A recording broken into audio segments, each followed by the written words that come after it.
আচ্ছা, last class হচ্ছে আমরা তাপগতিবিদ্যার প্রথম সূত্রটা একটু বোঝার চেষ্টা করছিলাম ওইখানে, মানে ইনিশিয়াল যেই বা প্রাইমারি যে বিষয়গুলো আছে ওইটা একটু বোঝার চেষ্টা করছিলাম। যেমন ওখানে ছিল হচ্ছে তোমার তাপগতিবিদ্যার প্রথম সূত্র যে আমি বলছিলাম ওটা হচ্ছে গিয়ে তোমার মেনলি শক্তির নিত্যতার সূত্র, বা ওইটা হচ্ছে গিয়ে জুলের সূত্র যেটা বলা হয় আর কি। সো ওইটা আর কি মানে মোটামুটি আমরা একটু বুঝতে পারছিলাম, একটা আইডিয়া নিয়েছিলাম আর কি তাপগতিবিদ্যার মানে প্রথম সূত্রের যে আর কি প্রথম রূপটা ছিল বা দ্বিতীয় রূপটা ছিল আর কি। সো ওইটা আর কি মানে অনেক আগে যখন আর কি তাপগতিবিদ্যার প্রথম সূত্র আসে তখন আর কি ওই জিনিসগুলো নিয়ে আর কি কাজ করা হয়। তবে দিন যত যাচ্ছে তত আর কি দেখা গেছে ওইটা একটু আপডেট হয়েছে আর কি। সো মেনলি আমরা যেগুলো পড়ছিলাম ওটা মোটামুটি একটা আইডিয়া নিয়েছে আর কি, কিন্তু মেনলি তাপগতিবিদ্যার প্রথম সূত্র বোঝাইতে আসলে তোমার জুলের সূত্র বা শক্তি নেতৃত্ব সূত্র বোঝায় না। এটা আর কি আপডেট হয়ে পরবর্তীতে আর কি তোমার ওই ক্লসিয়াসের যে একটা বিবৃতি আছে ওই বিবৃতিটা ওই বিবৃতিটাকে আর কি বলা হয়েছে তোমার তাপগতিবিদ্যার প্রথম সূত্র আর কি। সো আমরা এখন ওই বিবৃতিটা পড়িনি, আমরা মোটামুটি হচ্ছে গিয়ে শক্তি নিত্যতা সূত্র সম্বন্ধে জানছি আর জুলের সূত্র সম্বন্ধে আর কি মোটামুটি লাস্ট ক্লাসে বুঝতে পারছিলাম। ওইখানে যে জুল বলছিল আর কি তোমার ডব্লিউ সমানুপাতিক হচ্ছে গিয়া এইচ, মানে হচ্ছে গিয়া আমি যে পরিমাণ আর কি কী করবো, যেই কাজটা আমি পাবো আর কি, মানে স্টিম ইঞ্জিনে যে কাজটা ওখানে পাইছিলাম সেটা সব মানে সম্পূর্ণ হচ্ছে ওই তাপের উপর নির্ভর করবে আর কি, মানে আমি কী পরিমাণ জ্বালানি দিতেছি কী পরিমাণ তাপ দিতেছি সেটার উপর নির্ভর করতো। সেই অনুসারে আমরা ওখানে বলছিলাম যে তোমার ডব্লিউ ডব্লিউ সমানুপাতিক এইচ বা কিউ আর কি। ঠিক আছে, সো ওইখানে আমরা জুল ধ্রুবক দেখছিলাম যে W equal to J S বা জে কিউ যেটাই বলো আর কি। সো ওইখানে সমস্যা ছিল হচ্ছে আমরা দেখছিলাম যে ওইখানে উনি বলছিল যে সম্পূর্ণ তোমার যেই তাপটা আসলে এই সম্পূর্ণ তাপটা আসলে কাজে পরিণত হয়ে যায় বা যান্ত্রিক শক্তিতে আমরা পরিণত করতে পারি, কিন্তু বাস্তবে আসলে এটা কখনো হয় না, কারণ তোমার অপচয় হবেই। তার মানে 100% তাপকে তুমি কখনো 100% কাজে পরিণত করতে পারবে না, হয়তো 40% বা 30% বা 50% অপচয় হয়ে যাবে, বাকিটা হয়তো কাজে পরিণত হতে পারে। সো আজকে হচ্ছে আমরা মেইন তাপগতিবিদ্যার প্রথম সূত্র যেটা এটা আর কি বোঝার চেষ্টা করবো, যেটাকে আর কি মেইনলি তাপগতিবিদ্যার প্রথম সূত্র বলা হয় আর কি, মানে ক্লসিয়াসের যে বিবৃতি। সো ক্লসিয়াসের বিবৃতিটা বোঝার জন্য আগে ইনিশিয়ালি কিছু বিষয় আর কি জানা থাকা লাগে বা আইডিয়া থাকা লাগে। তার মধ্যে সবচেয়ে বেশি ইম্পর্টেন্ট হচ্ছে তোমার এটাকে বলা হচ্ছে অভ্যন্তরীণ শক্তি বা একে বলা হয় অন্তস্থ শক্তি আর কি। এটা খুবই ইম্পর্টেন্ট একটা টপিক আর কি, এটা বোঝা মানে সম্পূর্ণ এই চ্যাপ্টারে এই টপিকটা খুবই ইম্পর্টেন্ট আর কি, কারণ এই টপিক দিয়ে মানে অনেক রিলেশন তোমার বুঝতে হবে আর কি, অনেকগুলা পরিবর্তন আছে সামনে, পরিবর্তনগুলোর সাথে এটা সম্পর্ক আছে। সো অন্তস্থ শক্তি বা তোমার ইন্টারনাল তুমি বলতে পারো হচ্ছে ইন্টারনাল এনার্জি, বা এটাকে বলা হচ্ছে গিয়া তোমার অভ্যন্তরীণ শক্তি আর কি। ঠিক আছে, সো যেমন আমি যদি বলি এটাকে আমরা বলা হচ্ছে অভ্যন্তরীণ শক্তি।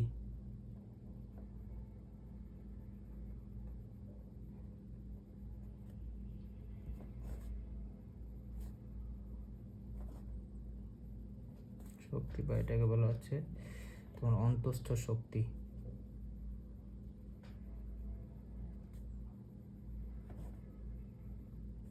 এটা হলো ইন্টারনাল এনার্জি।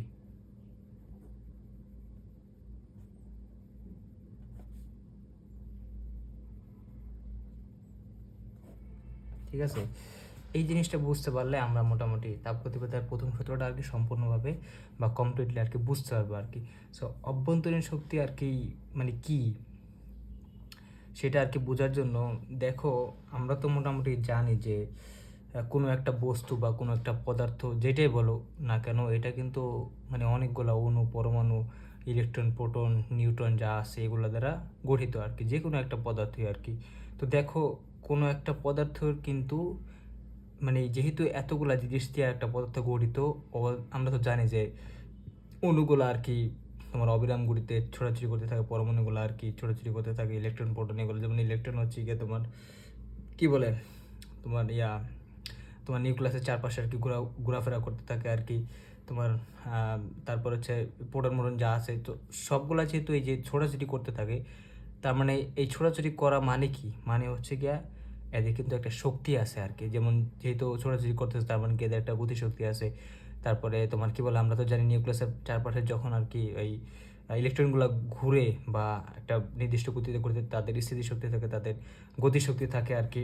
সো পদার্থের আর কি যেই শক্তিগুলো আছে আর কি, মানে একটা পদার্থে মোট যে পরিমাণ শক্তি আছে বা শক্তিটা নিহিত থাকে, মানে তুমি বলতে পারো যে স্থিতিশক্তি, বিভব শক্তি বা ঘূর্ণন শক্তি, বা এটাকে তুমি বলতে পারো হচ্ছে গিয়া আবর্তিত, স্পন্দিত, মানে যত ধরনের শক্তি আছে এই সবগুলা শক্তিকে যদি আমরা একত্র করি তাহলে আমরা ওই পদার্থের মোট শক্তি বা ওটাকে বলা হচ্ছে গিয়া তোমার মানে টোটাল এনার্জি, বা তুমি বলতে পারো এই টোটাল এনার্জিটাকে আমরা বলা হচ্ছে ওই ওই পদার্থের ভেতর অন্তর্নিহিত শক্তি, বা যেটাকে আমরা বলছি হচ্ছে গিয়া অন্তস্থ শক্তি, যেটা বলা হয় ইন্টারনাল এনার্জি।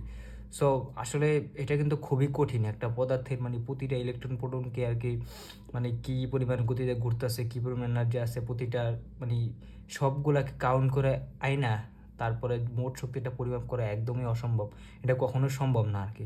সো এই জন্য আর কি বলা হয়েছে যে একটা পদার্থের বা একটা তুমি একটা গ্যাসের বা যে কোনো একটা জিনিসের কখনো অন্তস্থ শক্তি বা পরম অন্তস্থ শক্তি কখনো নির্ণয় করা যায় না আর কি। ঠিক আছে, এটা একদম ইম্পসিবল। কিন্তু ব্যাপারটা হয়েছে, মজার ব্যাপার হচ্ছে কি, তুমি অন্তস্থ শক্তি না নির্ণয় করতে পারলেও তুমি অন্তস্থ শক্তির পরিবর্তন নির্ণয় করতে পারবে আর কি। যদি কোনো কারণে অন্তস্থ শক্তিটা ধরো পরিবর্তন হলো, কমলো বা বাড়লো, যেমন যেমন তুমি বলতে পারো কী হবে এটা, যেমন ধরো তুমি কী করলা, তাপ দিলা, তাপমাত্রা বাড়াই দিলা। তাপমাত্রা বাড়াই দিলে ধরো আমরা তো জানি যে একটা গ্যাসের অণুগুলোর কি ছোটাছুটি বাড়তে থাকে, ছোটাছুটি বাড়া মানে কি আর কি গতিশক্তি বেড়ে যায়, গতিশক্তি বাড়া মানে হচ্ছে আর অন্তস্থ শক্তি বাইরে গেছে। মানে যেভাবেই তুমি যে কোনো একটা শক্তিটা বাড়াই দাও না কেন, বিভব শক্তি বাড়ুক বা গতিশক্তি বাড়ুক বা তাপ শক্তি বাড়ুক, যেটাই বাড়ুক না কেন, ওই পদার্থের মোট শক্তির পরিমাণ কিন্তু বেড়ে যাবে। আর আমরা জানি মোট শক্তিটাই হচ্ছে মেনলি অন্তস্থ শক্তি। সো আমরা অন্তস্থ শক্তিটা যদি নাও নির্ণয় করতে পারি, আমরা অন্তস্থ শক্তি যদি কোনো কারণে পরিবর্তন হয় তাহলে আমরা সেই অন্তস্থ শক্তির পরিবর্তনটা নির্ণয় করতে পারবো আর কি। আর মনে রাখবা যে আমরা 9টা শক্তি সম্বন্ধে মোটামুটি জানছি। এই 9টা শক্তির ক্ষেত্রে দেখা যায় যে তোমার আমরা জানি এই 9টা শক্তি একটা থেকে আরেকটা আরেকটাতে টার্ন ইনটু হতে পারে, বা মানে রূপান্তরিত হতে পারে বা কনভার্ট হতে পারে। সো অন্তস্থ শক্তির ক্ষেত্রেও সেম কেসটা হবে আর কি। অন্তস্থ শক্তি যেমন তাপ শক্তিকে আমরা কি কাজে পরিণত করছি, অন্তস্থ শক্তিকেও তুমি কাজে পরিণত করতে পারবা আর কি চাইলে। তারপর অন্তস্থ শক্তি থেকে তাপ শক্তিতে রূপান্তর করতে পারবা, মানে এটাকে তুমি কি করতে পারবা, ওই শক্তির মতোই এটা আর কি কাজ করবে। ঠিক আছে, তাহলে এটা বুঝতে পারলাম যে অন্তস্থ শক্তিকে আমরা মানে অন্য শক্তি থেকে রূপান্তর করতে পারি বা কাজেও বা যান্ত্রিক শক্তিতেও পরিণত করতে পারবো আর কি। সো যদি বুঝতে চাও, আমি তো বললাম যে একটি পদার্থের অণু, পরমাণু, ইলেকট্রন, প্রোটন আর কি, যাদের স্থির শক্তি, গত শক্তি, যত ধরনের শক্তি আছে সমস্ত শক্তির সম্মিলিত রূপটাকে আমরা বলতে হচ্ছে তোমার কি বলে অন্তস্থ শক্তি। তো অন্তস্থ শক্তি আর কি তোমার কিভাবে মানে প্রকাশ করা হয়, এটাকে আসলে বড় হাতের, যেহেতু এটাকে বড় হাতের ইউ দ্বারা প্রকাশ করা হয়, তোমার এই ইউ, বা আমরা যেহেতু বলছি যে অন্তস্থ শক্তি তুমি পরমান্তস্থ শক্তি বা অন্তস্থ শক্তি কখনো নির্ণয় করতে পারবে না, এটার পরিবর্তন নির্ণয় করতে পারবা। তাহলে পরিবর্তন কী হবে, আমরা জানি ডেল্টা, ডেল্টা ইউ বলতে পারো। এটা ডেল্টা ইউজ করা হচ্ছে বড় পরিবর্তনের জন্য, আমরা সবাই জানি। তবে এই চ্যাপ্টারে আমরা অবশ্যই সবসময় ক্ষুদ্র পরিবর্তন নিয়ে কাজ করবো, সেই ক্ষেত্রে হচ্ছে আমরা ডিউ ব্যবহার করি আর কি। ডিউ মানে হচ্ছে গিয়ে এটা হচ্ছে পরিবর্তন, এটা হচ্ছে অন্তস্থ শক্তি। ঠিক আছে, মানে অন্তস্থ শক্তির পরিবর্তনকে আমরা নির্ণয় করতে পারবো, কিন্তু পরমান্তস্থ শক্তি এটা নির্ণয় করা সম্ভব না। তবে যদি কোনো কারণে পরিবর্তন হয়, মানে এক সময় ইউ ওয়ান ছিল, তুমি তাপ দিছো, তাপ দেওয়ার ফলে তাপমাত্রা বৃদ্ধি পাইছে, অন্তস্থ শক্তি বৃদ্ধি পাইছে, সো ইউ টু হয়েছে আর কি। সো যদি ইউ ওয়ান থেকে ইউ টু হয় তাহলে পরিবর্তন কী হলো, dU equal to U two minus U one. ঠিক আছে, তার মানে অন্তস্থ শক্তি পরিবর্তন হলে আমরা কী করতে পারি, ওই অন্তস্থ শক্তিটা মানে নির্ণয় করতে পারি আর কি, মানে কমছে না বাড়ছে আর কি, কতটুকু কমছে কতটুকু বাড়ছে। তাহলে তোমরা যদি মেইনলি সংজ্ঞাটা দিতে চাও, মানে অ্যাকুরেট সংজ্ঞাটা দিতে চাও, তাহলে সেই সংজ্ঞাটা হবে এরকম, আমি একটু লিখে দিই। যেমন ধরো যে প্রত্যেক বস্তুর মধ্যে একটা শক্তি নিহিত থাকে, তুমি বলতে পারো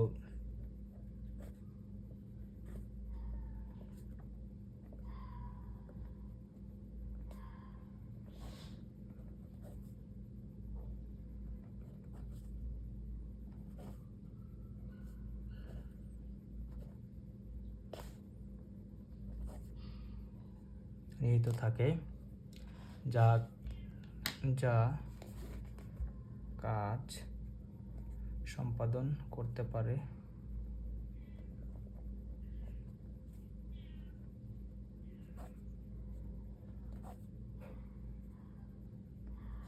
যা অন্য শক্তিতে রূপান্তরিত হতে পারে।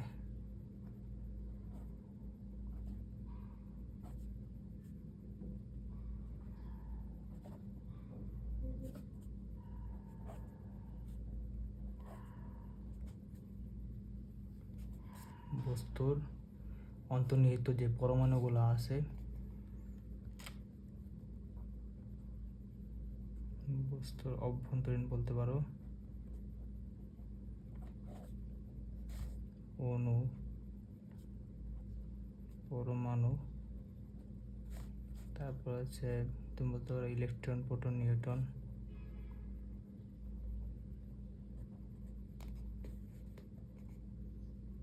ইলেকট্রন, প্রোটন, নিউট্রন এগুলো মৌলিক কণা বলতে পারো তুমি।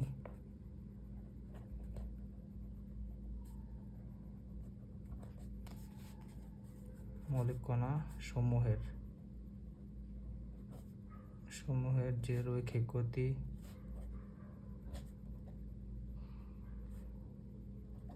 আমরা তো জানি যে তোমার কি বলে ইলেকট্রন, প্রোটন, নিউট্রন যেগুলো, এগুলো কিন্তু দুইটা মানে অনেক প্রকার আর কি গতি থাকে, যেমন রৈখিক থাকে, কৌণিক থাকে, স্পন্দন থাকে, ঠিক আছে, আবর্তন থাকে আর কি, মানে ঘুরতে থাকে আর কি, সবগুলো আর কি তুমি এখানে কাউন্ট করতে পারবে আর কি।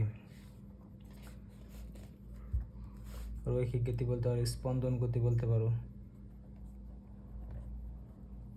আবর্তন গতি বলতে পারো, মানে যেটা ঘূর্ণন গতি, এবং তাদের মধ্যকার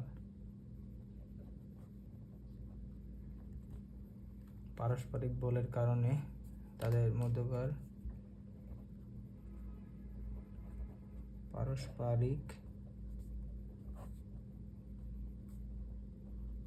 বলের কারণে তুমি বলতে পারো যে উদ্ভূত শক্তিকেই বলতে পারি আমরা উদ্ভূত শক্তিকেই মানে বলতে পারে হচ্ছে অন্তঃস্থ শক্তি বা অন্তঃস্থ শক্তি বা অভ্যন্তরীণ শক্তি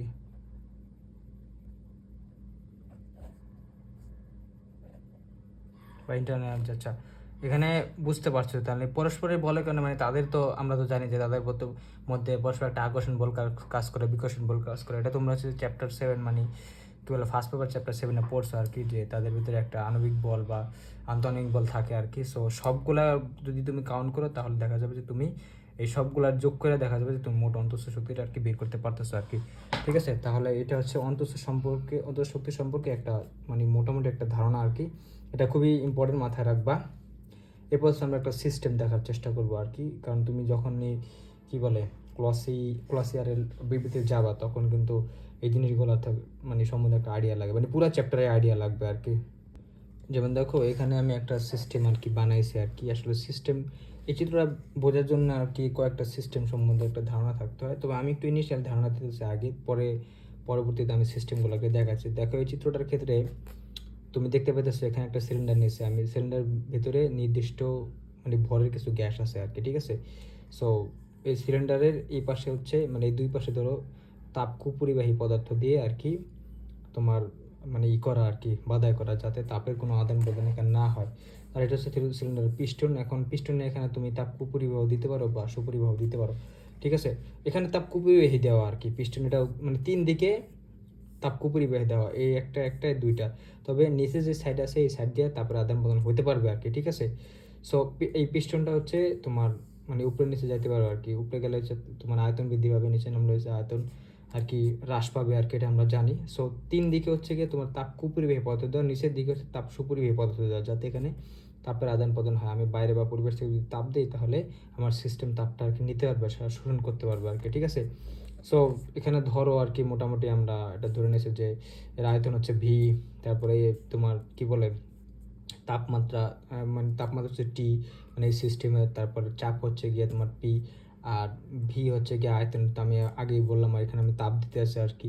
আর এই সিস্টেমে ধরে নিলাম হচ্ছে অভ্যন্তরীণ শক্তি হচ্ছে ইউ, এটা আমরা ধরে নিলাম। তবে এখানে যে বিষয়টা এখানে দেখো টিপিভি, ঠিক আছে। এই টিপিভি হচ্ছে আমরা একটা গ্যাস কী অবস্থায় আছে এটা কিন্তু আসলে আমরা মানে এই তিনটা স্থানাঙ্ক না জানতে পারলে আমরা বুঝতে পারি না। যেমন আমরা সরলরেখায় একটা বিন্দুর স্থানাঙ্ক পড়ছিলাম এক্স ওয়াই দিয়ে আর কি, ঠিক আছে।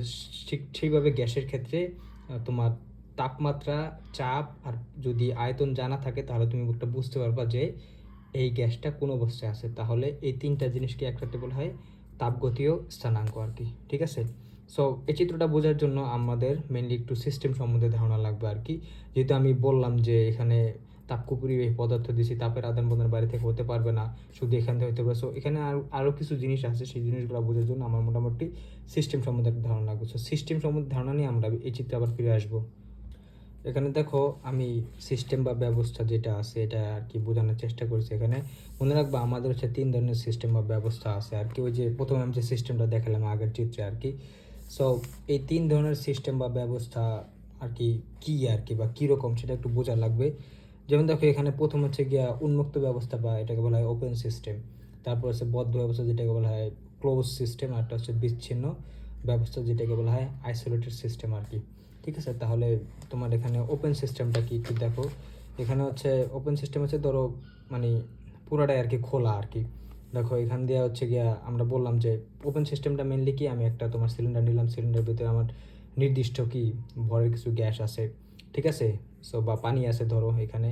তারপরে আমার ধরলো এইটার তাপমাত্রা ধরো 60 ডিগ্রি সেলসিয়াস, মানে আমার পানিটার।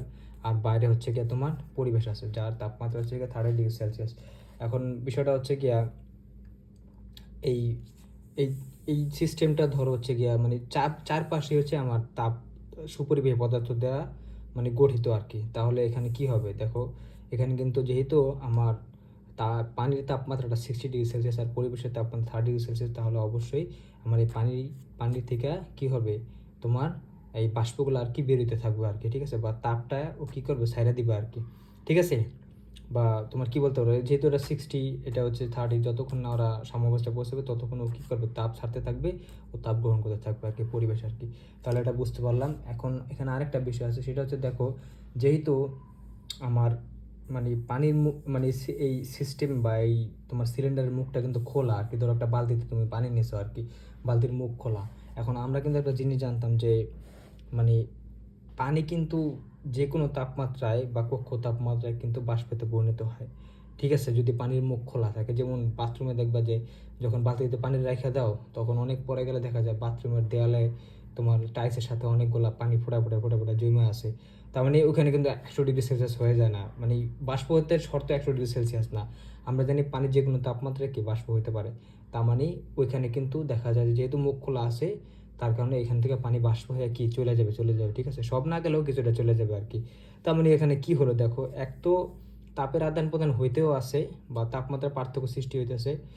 তোমার যেহেতু তাপমাত্রার পার্থক্য ছিল তাহলে একটা ওরা সাম্যাবস্থায় চলে যেতেছে। দ্বিতীয়ত আর কি মানে নির্দিষ্ট পরিমাণ যে গ্যাস বা যে পানিটা আসলো এই পানি থেকেও কিছু পানি চলে যেতেছে। তার মানে কি এখানে তো আমার ভরেরও মানে ভর কমে যেতেছে আর কি, পানির ভর। তার মানে কি ভরেরও পরিবর্তন হইতেছে আর কি।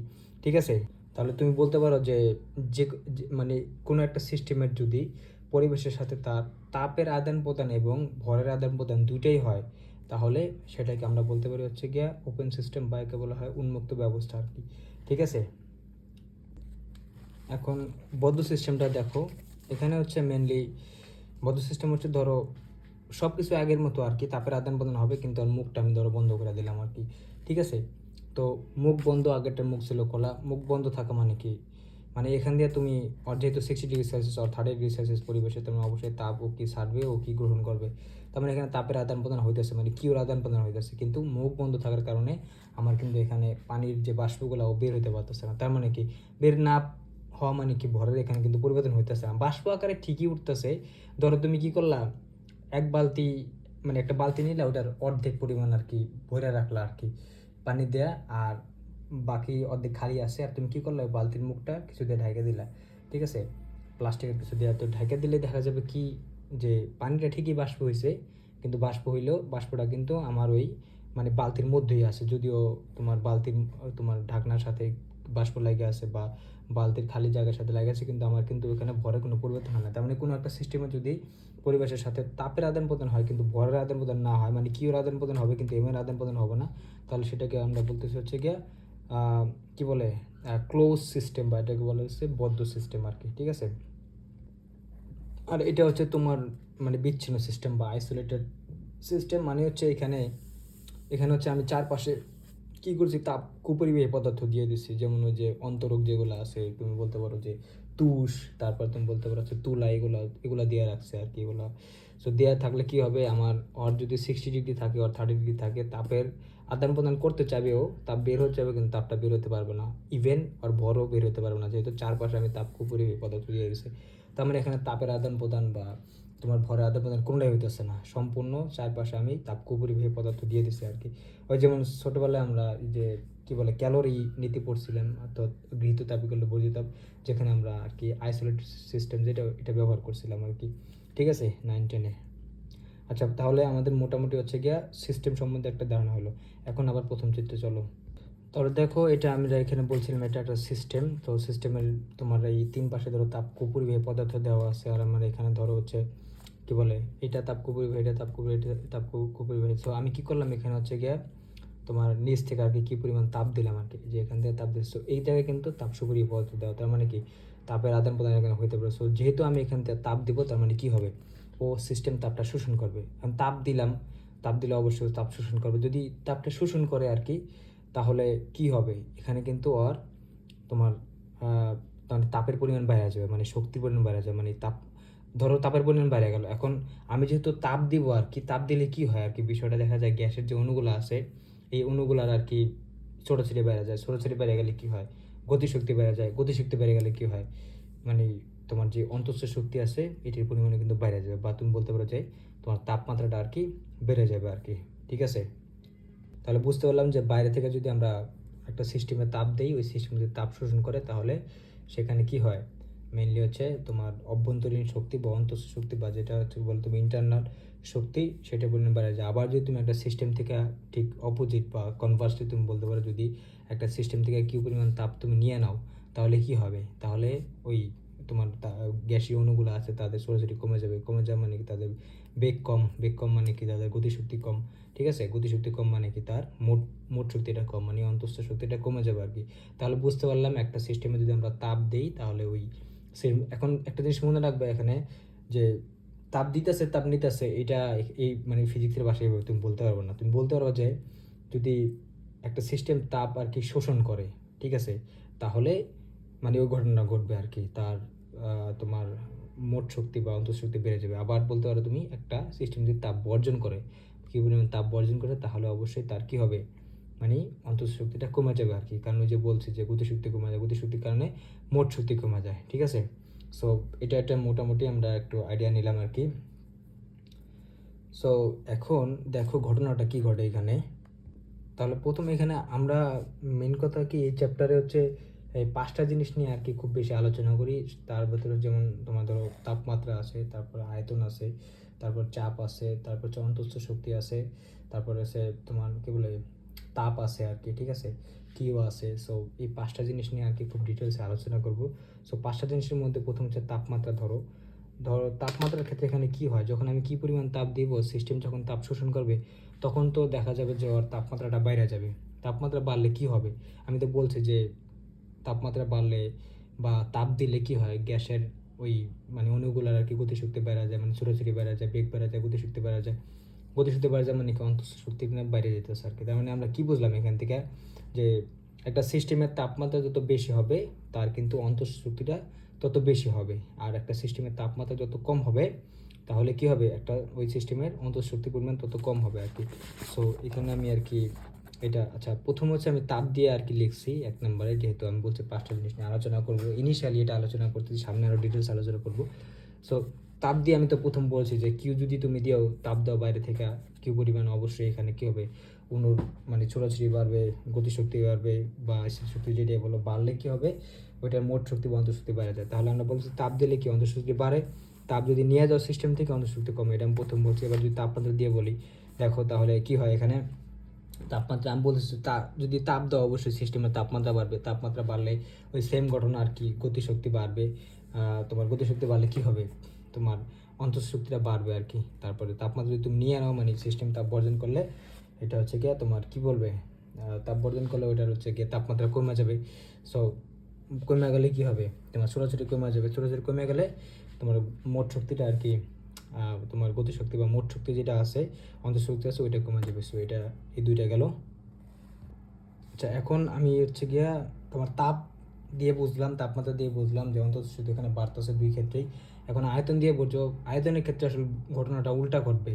সো দেখো আমি বলছি যে কোনো একটা সিস্টেম যদি তোমার আয়তন বাড়ে তাহলে তার অন্তঃ শক্তি কমে যায়, ঠিক আছে, মানে উল্টা আর কি। যদি তোমার আয়তন বাড়াও তাহলে অন্তঃ শক্তি কী হবে, কমবে, আর যদি আয়তন কী করো কমাও তাহলে অন্তঃ শক্তি বাড়বে, ঠিক আছে। সো এখানে আসলে কেন উল্টা এই ঘটনাটা আর কি কীভাবে ঘটে এটা একটু বোঝার চেষ্টা করবো চিত্রের মাধ্যমে। আচ্ছা দেখো এই চিত্রটা, কেন আমি বললাম যে আয়তন বাড়লে অন্তঃশক্তি কমে আর আয়তন কি করে কমলে অন্তঃশক্তি বাড়ে। দেখো প্রথম ক্ষেত্রে যদি আমি আয়তন, এখানে কি একটা সিস্টেম আছে অবশ্যই। সো এখানে কুপরিবে পদার্থ দেওয়া আছে। সো আমি এখানে পিস্টন আছে, পিস্টন কি উপরে নিচে ওঠানামা করতে পারবে আর কি, ঠিক আছে। সো কি হবে আমার এখানে বিষয়টা কি, যেহেতু আমার এখানে তোমার গ্যাসগুলো আছে, সো গ্যাসের অণুগুলো আছে। সো গ্যাসের অণুগুলো থাকা মানে কি, ওদের ভেতরে একটা অন্তঃ শক্তি অবশ্যই আছে এখানে, কারণ প্রত্যেকটা বস্তুতে বা সিস্টেমে একটা নির্দিষ্ট অন্তঃ শক্তি থাকে আর কি। সো অন্তঃ শক্তি থাকা মানে হচ্ছে গিয়া ওর ভেতরে যেহেতু শক্তি আছে, ওর অণুগুলা কী করবে, এই পিস্টনে কিন্তু তোমার মানে চাপ প্রয়োগ করবে। আর আমরা জানি যে একক ক্ষেত্রে ফলে ওই তোমার যে প্রযুক্ত বল বা প্রযুক্ত বল হচ্ছে গিয়া চাপ। সো চাপ প্রয়োগ করলে ওখান থেকে একটা বল আসবে আর কি, ঠিক আছে। সো বল আসলে কী করলে, ধরো এখানে তোমার উপরের দিকে আমার তোমার ওরা আন্তঃআণবিক বল দিয়ে আর কি পিস্টনে চাপ প্রয়োগ করতেছে বা বল প্রয়োগ করতেছে। সো আমার ইনিশিয়াল আর কি আয়তন ছিল V1। সো আমার এই গ্যাসের অণুগুলা কী করলো, বল প্রয়োগ করে পিস্টনটাকে এই অবস্থান থেকে এই অবস্থানে নিয়ে আসলো। তার মানে কি আমার আয়তনটাও কিন্তু V2 হয়ে গেছে, মানে এই অবস্থান থেকে এই অবস্থান, তার মানে আয়তনের পরিবর্তন হচ্ছে V2 - V1, মানে এতটুকু পরিবর্তন হয়েছে আর কি। তার মানে আয়তনটা কিন্তু বাড়াইছে। সো আয়তনটা বাড়ালে এখানে কী হচ্ছে, দেখো এই পরিমাণ বল ওরা দিছে, ওই চাপ থেকে বলটা আসছে বা বল থেকে চাপ আসে যেটাই বলো। সো কী হয়েছে এখানে কিন্তু আমার একটা স্মরণ হয়েছে আর কি। দেখো এই যে এই পরিমাণ স্মরণ হয়েছে, বল প্রয়োগ করছে আবার স্মরণ হয়েছে, এই যে এস পরিমাণ স্মরণ হয়েছে আর কি আমি বললাম। তাহলে বল যেদিকে স্মরণ সেদিকে, আমরা জানি যে বল আর স্মরণের দিক যদি একদিকে থাকে তাহলে সেখানে একটা কাজ হয়। তার মানে আমার এই আণবিক মানে এখানে অনুপ্রমাণ যারা ছিল ওরা কিন্তু আন্তঃআণবিক বল দিয়া বা অন্তঃস্থ শক্তি ব্যবহার করে একটা কাজ করছে, ডাব্লিউ পরিমাণ কাজ করছে, ঠিক আছে। কাজ করলে কি হবে দেখো, তুমি যদি অবশ্যই কাজ করো তাহলে তোমার অবশ্যই কি শক্তি অপচয় হবে বা শক্তি কি খরচ হবে বা কনজিউম হবে, যেটাই বলো। ওরা কি করছে, যেহেতু কাজ করে ওরা এই অবস্থা থেকে এই অবস্থা নিছে, তাহলে অন্তঃশক্তি কি করছে, ওই অন্তঃস্থ শক্তি খরচ করে এই কাজটা করছে আর কি। তার কারণে ওর অন্তঃস্থ শক্তি কিন্তু কমে গেছে আর কি। ধরো আগে 100 জুল অন্তঃস্থ শক্তি আছে, সো 40 জুল কি করছে, তোমার কাজ করে আর কি তোমার খরচ করে ফেলাইছে, মানে এই পিস্টনটাকে এই অবস্থা থেকে অবস্থাতে খরচ করে ফেলাইছে, যার কারণে তোমার অন্তঃশক্তির পরিমাণ আছে 60 জুল, তার মানে 40 জুল খরচ করে আছে, তার মানে কি অন্তঃশক্তির পরিমাণ কিন্তু কমে গেছে। অবশ্যই আমরা আয়তনকে বাড়াইছে, যার কারণে আমার অন্তঃশক্তি কমছে আর কি। সো এই জিনিসটা আমি বলছি যে আয়তন যদি বাড়ে অন্তঃশক্তি কমে। এবার আরেকটা ঘটনা দেখো, এটা হচ্ছে গিয়ে তোমার আবার বলছে যে যদি আয়তনটা কমে তাহলে অন্তঃশক্তি বাড়ে। সেটা কীভাবে, যেমন ধরো আমার ইনিশিয়ালি তোমার আয়তনটা ছিল হচ্ছে V1, মানে এই পিছনটা উপরেই ছিল। সো আমি কি করলাম আর কি, এখানে মানে একটা এক্সটার্নাল ফোর্স, মানে এক্সটার্নাল ফোর্স দিয়ে, দেখো যেহেতু ইনিশিয়ালি এই অবস্থায়ও আছে, মানে পিছনটা এখানে আছে, তার মানে অবশ্যই কি এখানে গ্যাসের অণুগুলো আর কি অবিরাম গতি ছড়িয়ে করতেছে। তার মানে কি গ্যাসের অণুগুলা কি এখানে বা পানির অণুগুলা কি এখানে কিন্তু চাপ প্রয়োগ করতেছে, যার কারণে বল আসছে আর কি উপরের দিকে, ঠিক আছে। উপরের দিকেও বল দিতেছে আর কি, ঠিক আছে। কিন্তু আমার এখানে স্থির আছে ধরো পিস্টনটা। সো আমি কি করলাম, এক্সটার্নাল ফোর্স দিয়ে কী করলাম, এই পিস্টনটাকে এই উপরে থেকে এই মাঝ বরাবর নিয়ে আসলাম, ঠিক আছে, একটা এক্সটার্নাল ফোর্স দিয়ে। এই যে আমি এখানে দেখাচ্ছি এক্সটার্নাল ফোর্স দিয়ে। সো শুরুতে আমার আয়তনটা ছিল হচ্ছে গিয়ে V1। সো আমি যেহেতু ওর এখানে আনছি মাঝে অবস্থান ছিল, ওর আয়তনটা কমে V2 হয়ে গেছে আর কি, ঠিক আছে। এখন হওয়াতে ঘটনাটা কী করছে দেখো, আয়তন আমি কমাইছি ঠিকই, কিন্তু আমি কি করছি একটা এক্সটার্নাল ফোর্স দিয়া ওরে কী করছি, মানে এই গ্যাসের অণুর যে বল ছিল আন্তঃআণবিক বল, এই আন্তঃআণবিক বলের বিপরীতে কাজ করে আমি কি করছি এক্সটার্নাল ফোর্স দিয়ে ওরে এই অবস্থায় আনছি। এখন ঘটনা হচ্ছে আমরা তো জানি যে আন্তঃআণবিক বল বা স্প্রিং বল বা অভিকর্ষ তোমার মহাকর্ষ বল এগুলা কিন্তু একটা সংরক্ষণশীল বল। আর আমরা তো জানি যে একটা সংরক্ষণশীল বলের বিরুদ্ধে যদি কাজ করে কোনো একটা বস্তুকে স্বাভাবিক অবস্থান থেকে অন্য কোনো অবস্থায় আনো, তাহলে ওই বস্তুর কি করে কাজ করার সামর্থ্য অর্জন করে আর কি। যেমন ধরো হচ্ছে এটা হচ্ছে আমার একটা মানে আমার পেনটা বা কলমটা, আমি কি করলাম এই কলমটাকে একটু উপরে উঠাইলাম আর কি, মানে কলমের স্বাভাবিক অবস্থান ছিল এটা, আমি কি করলাম অভিকর্ষ বলের বিরুদ্ধে কাজ করে এই কলমটাকে একটু উপরে উঠাইলাম। তার মানে কি ও কিন্তু স্বাভাবিক অবস্থান থেকে আমি অন্য কোনো অবস্থায় আনছি, তাহলে ও কী করবে, সূত্র অনুসারে ওর ভেতরে একটা কাজ করার সামর্থ্য অর্জন করবে। সো কাজ করার কী সামর্থ্য অর্জন করবে দেখো, বা কী সামর্থ্য অর্জন করবে দেখো, আমি ওর যদি ছাইড়া দিই ও নিজে নিজে আবার আগের অবস্থায় চলে যেতে হবে। এই যে আমি কিন্তু ধাক্কা দিয়ে ফালাই নেই, ঠিক আছে? তার মানে আমি যে পরিমাণ ওর স্বাভাবিক অবস্থান থেকে এই অবস্থায় আনছি, যার কারণে ও একটা কাজ করার সামর্থ্য অর্জন করছে বা ওর ভিতরে বিভব শক্তি জমা হয়েছে। এটার প্রমাণ কি, ও নিজে নিজে আবার আগের অবস্থায় যাইতে পারে। সো যা সেম থিং গোজ পরে এটা আর কি। লাইকওয়াইজ তুমি বলতে পারো যে এখানে আমি আন্তঃআণবিক বলের বিরুদ্ধে কাজ করে ওর এই অবস্থায় আনছে, তার মানে কি ওর ভেতরে কিন্তু একটা বিভব শক্তি জমা হয়েছে আর কি, ঠিক আছে? সো বিভব শক্তি জমা হওয়ার মানে কি আর কি, অবশ্যই ওর কিন্তু মোট শক্তির পরিমাণটা কিন্তু বাইরে যাইব, ঠিক আছে? তার মানে আমি এক্সটার্নাল ফোর্সের একটা কাজ করছি আর কি, মানে এখানে আমি ধরো স্মরণ হয়েছে এস পরিমাণ স্মরণ হয়েছে, তার মানে এক্সটার্নাল ফোর্স দিয়ে আমি যদি কাজ করি ডব্লিউ এফ এক্স, আমরা জানি এফ এক্সটার্নাল, তাহলে এই ডব্লিউ পরিমাণ কাজ আমি বাহ্যিক বল দ্বারা করছি, যার কারণে যেই পরিমাণ কাজটা আমি করছি ওই পরিমাণ কাজটাই হচ্ছে কি আমার এই মানে তোমার কি বলে এই সিস্টেমের ভিতরে বা এই অণুগুলার ভিতরে জমা হবে, যার কারণে আমার এই সিস্টেমের মোট শক্তি বা অন্তঃ শক্তি বাইরে যাবে। তার মানে এই জন্য আমি বলছি যে কোনো একটা সিস্টেমকে যদি তুমি আয়তন কমাও আর কি, তাহলে অন্তঃ শক্তির পরিমাণ বাইরে যায়। আর যদি তুমি কি বলো যদি আয়তনটা বাড়াও তাহলে অন্তঃ শক্তির পরিমাণ কমে যায়। সো এটা একটা ইম্পর্টেন্ট জিনিস ছিল। আচ্ছা, এরপর হচ্ছে চাপ দিয়ে আর কি, যদি চাপ দিয়ে বুঝতে চেষ্টা করো, মনে রাখবা যে যদি তোমার কী বলে চাপকে যদি বাড়াও তাহলে অন্তঃশক্তি আর কি বাড়ে, আর চাপকে যদি কমাও অন্তঃশক্তি কমে আর কি। এটা আর কি তাপমাত্রার মতো, কারণ আমরা জানি যে তাপমাত্রাকে বাড়াইলে তোমার আয়তন আর চাপ দুইটাই বৃদ্ধি পায় আর কি, ঠিক আছে? সো মনে রাখবা যে চাপ আর কি যদি বাড়াও তাহলে অন্তঃশক্তি বাইরে যায়, আর যদি চাপকে কমাও তাহলে কি অন্তঃশক্তি আর কি কমে যায় আর কি, ঠিক আছে? সো ওই যেমন আগের চিত্রটা দেখলাম, যদি ওইখানে আমরা পিস্টনটাকে কি উপর অবস্থান থেকে একটা মাঝামাঝি অবস্থান আছে, তার মানে কি চাপের পরিমাণ আর কি আয়তনটা কমাই দিছি।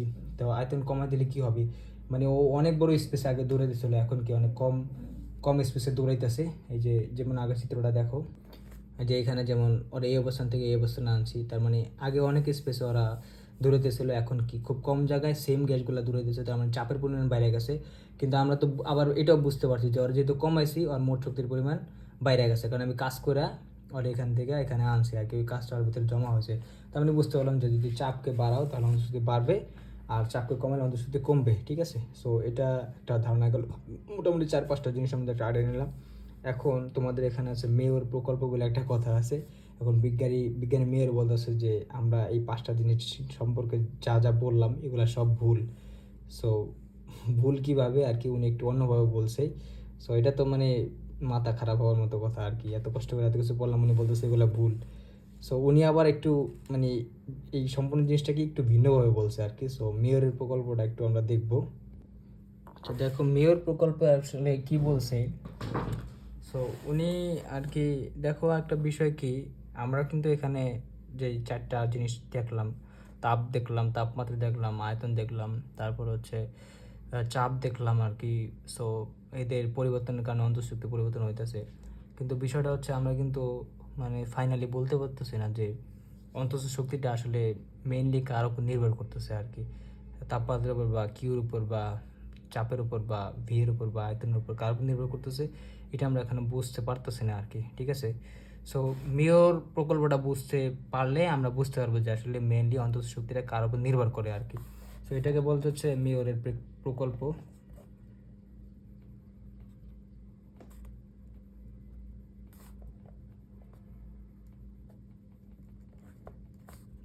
বলতে বলা হচ্ছে মেয়রস হাইপোথিসিস।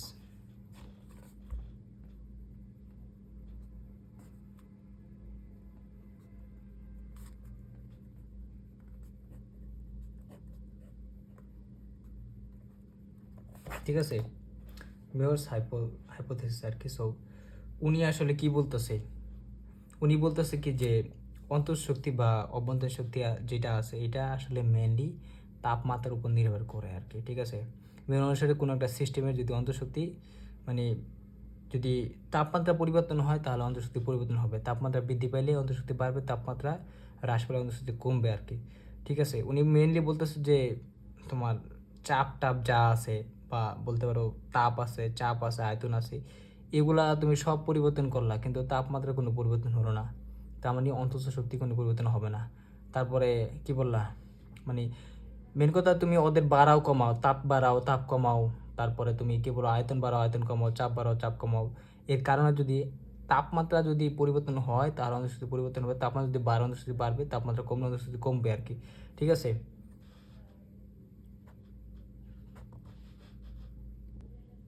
যেমন উনি ওনার তোমার হাইপোথিসিস এরকম আর কি, কোনো একটা ব্যবস্থার বা কোনো একটা সিস্টেমের মধ্যে শক্তি, কোনো একটা ব্যবস্থা বা কোনো একটা সিস্টেমের শক্তি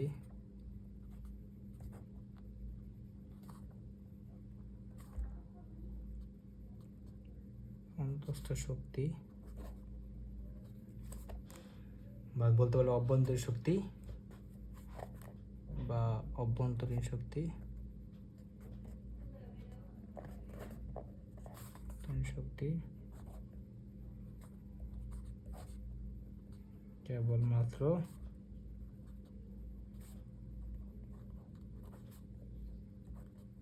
তাপমাত্রার উপর নির্ভর করে বা নির্ভরশীল বলতে পারো। ঠিক আছে, সো এটা আমরা আর কি বললাম মেনলি উনি এটা হচ্ছে তাপ মানে বলতেছে যে সব কিছু চেঞ্জ হইতেছে কিন্তু তাপমাত্রার পরিবর্তন হইতেছে না, তার মানে অন্তঃশক্তি কোনো পরিবর্তন হবে না আর কি। ঠিক আছে, সো এটা বুঝতে পারলাম। সো মেয়র প্রকল্প ছাড়া কিন্তু আমরা কখনো বুঝতে পারতাম না যে মেনলি তোমার কি বলে তোমার অন্তঃশক্তিটা আসলে কার উপর নির্ভর করতেছে। ঠিক আছে, সো উনি বলতেছে যে আয়তনকে তুমি মানে তাপ দিলা, তাপ দেওয়ার কারণে তাপমাত্রা বাড়লো তাহলে অন্তঃশক্তি পরিবর্তন হবে, তাপ দিলা তার কারণে তাপমাত্রা কমলো অন্তঃশক্তি কমবে আর কি। আবার তুমি কি করলা আয়তন বাড়াইলা কমাইলা কিন্তু তাপমাত্রা কোনো পরিবর্তন হলো না, তার মানে অন্তঃশক্তি কোনো পরিবর্তন হবে না। আবার ঠিকইভাবে আর কি কি বলে তোমার চাপ বাড়াইলা কমাইলা কিন্তু যদি আয়তন বাড়াইলা কমাইলা যদি দেখা যায় যে তাপমাত্রা কমতেছে বা বাড়তেছে তাহলে অন্তঃশক্তি পরিবর্তন হবে আর কি। ঠিক আছে, সো যাই পরিবর্তন করো না কেন যদি তাপমাত্রা পরিবর্তন হয় তখন অন্তঃশক্তি পরিবর্তন হবে, না হলে হবে না আর কি। সো অন্তঃশক্তিটা টোটালি কার উপর নির্ভর করতেছে, মেনলি হচ্ছে কি আমার তাপমাত্রার উপর নির্ভরশীল করতেছে। ঠিক আছে, সো আরেকটা জিনিস দেখো, তাহলে মেয়র হাইপোথিসিসটা কিন্তু আমরা মোটামুটি একটু বুঝতে পারলাম আর কি। হ্যাঁ, যে বুঝতে পারলাম যে অন্তঃশক্তিটা কার উপর নির্ভর করে। এখন আমরা কিন্তু সরণ আর দূরত্বের ভিতরে একটা পার্থক্য জানতাম আর কি। ঠিক আছে, সরণ আর দূরত্বের ভিতরে পার্থক্য জানতাম, সরণ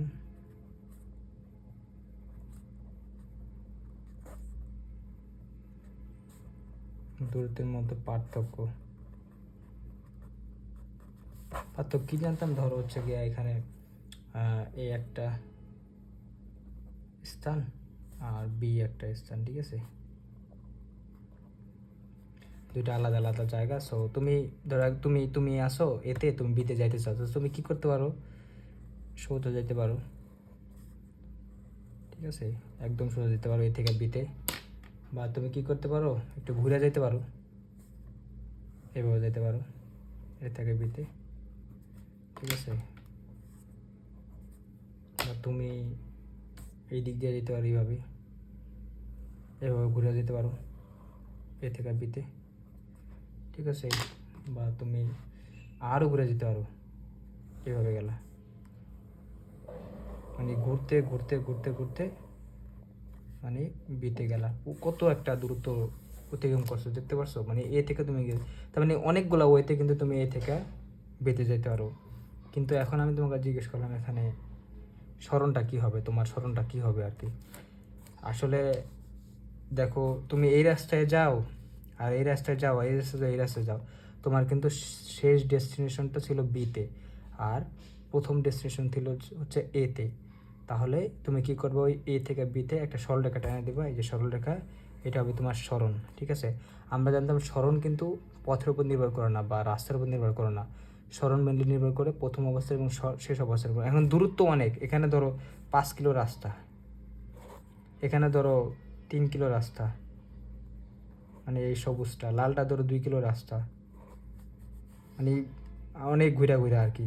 আর কালোটা ধরো 1 কিলো রাস্তা। ঠিক আছে, তোমার স্মরণটা সবসময় হবে কত, 1 কিলো রাস্তাটাই হবে আর কি। কারণ স্মরণ হচ্ছে কি পথের উপর নির্ভর করে না, স্মরণ নির্ভর করে কিসের উপর? প্রথম অবস্থান এবং শেষ অবস্থানের উপর আর কি। ঠিক আছে, আর দূরত্বের হচ্ছে পথের উপর নির্ভর করে, মানে দূরত্ব তুমি বলতে পারো হ্যাঁ আমি 5 কিলো ঘুরে গেছি, বা বলতে পারো আমি 3 কিলো ঘুরে গেছি বা 2 কিলো ঘুরে গেছি। ঠিক আছে, এটা হচ্ছে দূরত্ব। কিন্তু স্মরণটা তুমি সবসময় যেই রাস্তায় যাও না কেন তোমার স্মরণ হবে 1 কিলোমিটার, বা বলতে পারো যে এই বরাবর একটা স্ট্রেট লাইন। সো যেহেতু বললাম যে স্মরণটা হচ্ছে কি আমার এবি, স্মরণটা পথের উপর নির্ভর করে না, স্মরণটা নির্ভর করে তোমার প্রথম অবস্থান এবং শেষ অবস্থানের উপর। এই সেম কেসটা তোমার মানে যাবে হচ্ছে কি অন্তঃস্থ শক্তির সাথে। অন্তঃস্থ শক্তি আসলে পথের উপর নির্ভরশীল করে না বা রাস্তার উপর নির্ভরশীল করে না। তুমি অন্তঃস্থ শক্তি হচ্ছে নির্ভর করছে প্রথম অবস্থান এবং শেষ অবস্থানের উপর আর কি। ঠিক আছে, মানে স্মরণের মতো আর কি। ও আর কি দেখবে না যে কোন প্রসেসে তুমি এ থেকে বিতে আসছো, কোন তোমার প্রসেস বা কোন পদ্ধতিতে তুমি এ থেকে বিতে আসছো। আমরা সামনে অনেকগুলো আর কি পদ্ধতি করবো, যেমন বা কি বলে পরিবর্তন করবো, যেমন ওখানে আছে সম আয়তন আছে, তারপর আছে সমচাপ আর কি, সমচাপ প্রক্রিয়া, সম আয়তন প্রক্রিয়া। তুমি যে প্রক্রিয়া আর কি এ থেকে বিতে আসে না কেন তোমার অন্তঃস্থ শক্তি কিন্তু সেম হবে আর কি। ঠিক আছে, তোমার দেখতে হবে যে মানে তুমি এ থেকে বিতে গেছো কিনা। ঠিক আছে, এখন যে প্রক্রিয়ায় যাও না কেন, মানে এই প্রক্রিয়ায় যাও, এই প্রক্রিয়ায় যাও, এই প্রক্রিয়ায় যাও, ওইটা কোনো ম্যাটার না আর কি।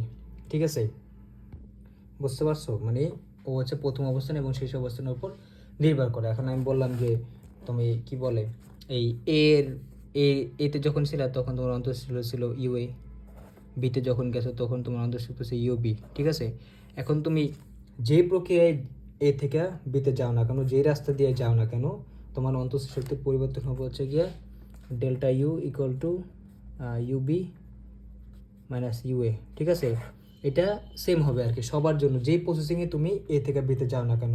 ঠিক আছে, অনেক ক্ষুদ্র পরিবর্তন জন্য আমরা ডিউ বলতে পারি, ডিউ ইকুয়াল টু তুমি বলতে পারো হচ্ছে যে ইউবি ইউবি মাইনাস ইউএ। ঠিক আছে, ডিউ দিয়েও বলতে পারো, কোনো সমস্যা নেই।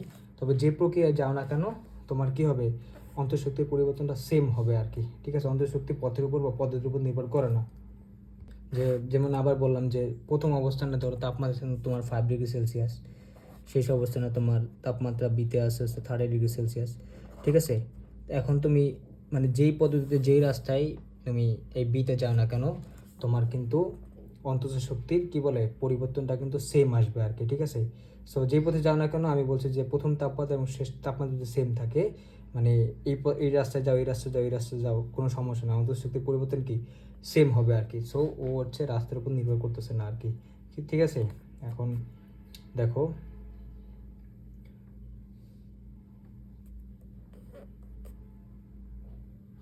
ঠিক আছে, কারণ এখানে অন্তঃশক্তির পরিবর্তন হবে, কারণ এখানে ধরো 5 ডিগ্রি সেলসিয়াস ছিল এতে, আর বিতে হচ্ছে গিয়া তোমার আছে হচ্ছে গিয়া 30 ডিগ্রি সেলসিয়াস। তার মানে কি তাপমাত্রা অবশ্যই একটা পার্থক্য সৃষ্টি আছে। তার মানে ওর ওর যে অন্তঃশক্তি থাকবে এতে, বিতে কিন্তু অন্তঃশক্তির পরিমাণ বাইরে যাবে আর কি। তার মানে তুমি যে প্রক্রিয়ায় যাও না কেন অন্তঃশক্তির পরিবর্তনটা কিন্তু তোমার বলতেছে হচ্ছে গিয়া মানে সেম থাকবে। এই রাস্তায় যাও, কারণ এই রাস্তায় যাও যদি যেই রাস্তায় যাও না কেন ওর তাপমাত্রা যদি এরকম পার্থক্য থাকে 5 ডিগ্রি সেলসিয়াস আর 30 ডিগ্রি সেলসিয়াস, তাহলে ওদের যে অন্তঃশক্তি পরিবর্তন হবে এবার যে রাস্তায় যাও না কেন সবগুলো সেম থাকবে আর কি। ঠিক আছে, আর আরেকটা বিষয় হচ্ছে গিয়া ধরো এখানে তুমি বললা যে এই অবস্থানে 30 ডিগ্রি সেলসিয়াস আর বি অবস্থানেও 30 ডিগ্রি সেলসিয়াস, তার মানে তাপমাত্রা কিন্তু সেম আছে। এখন এ থেকে বিতে তুমি যেভাবে যাও না কেন তাপমাত্রা কিন্তু এখানে কোনো পরিবর্তন হয় নাই, তার মানে এখানে অন্তঃশক্তি কোনো পরিবর্তন হবে না। আলাদা তুমি যেই রাস্তা দিয়ে যাও না কেন, এটা যাও এটা যাও কোনো, তার মানে আমি এখানে এটাই বোঝার চেষ্টা করছিলাম যে যদি তোমার প্রথম অবস্থান এবং শেষ অবস্থান সেম থাকে তাহলে তোমার কি হবে, তুমি যে পদ্ধতিতেই তুমি এ থেকে বিতে যাও না কেন তোমার ওইখানে অন্তঃশক্তির পরিবর্তনটা সবসময় সমান হবে আর কি, বা সেম হবে আর কি। ঠিক আছে, তাহলে মোটামুটি অন্তঃশক্তি সম্পর্কে একটা ভালো আইডিয়া হয়েছে আমাদের। বুঝতে পারলাম যে এটা হচ্ছে তোমার কোনো প্রক্রিয়া বা পদ্ধতির উপর সমচাপ বা সম আয়তন প্রক্রিয়ার উপর নির্ভর করে না, এটা নির্ভর করে প্রথম অবস্থান এবং শেষ অবস্থানের উপর। প্রথম অবস্থানের তাপমাত্রা শেষ অবস্থানের তাপমাত্রা যদি আলাদা থাকে, যেমন এখানে বলছে 5 ডিগ্রি, এখানে বলছে 30 ডিগ্রি, এখন তুমি 5 ডিগ্রি থেকে 30 ডিগ্রিতে তুমি যদি সমচাপে যাও তাহলে তোমার যে অন্তঃশক্তি পরিবর্তন হবে, তুমি যদি সমায়তনে যাও অন্তঃশক্তি পরিবর্তনটা সেম হবে আর কি।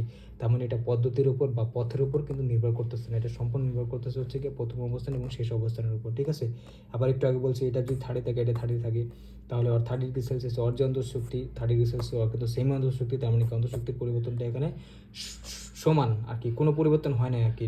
তার মানে ডি ইকুয়াল টু কী হবে, জিরো হবে। ডিটি ইকুয়াল টু জিরো মানে মানে তাপমাত্রার পার্থক্য যদি জিরো হয় তাহলে তোমার ওইটা মানে অন্তঃশক্তির পরিবর্তনটা কি শূন্য আর কি, ঠিক আছে।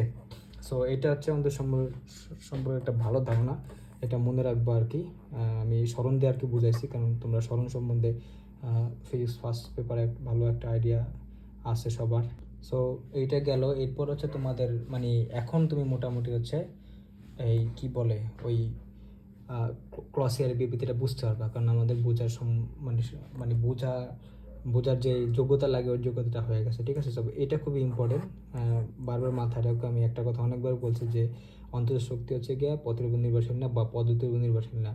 যদি সমচাপ প্রক্রিয়াও আর কি পদ্ধতিতে এ থেকে বিতে যাও মানে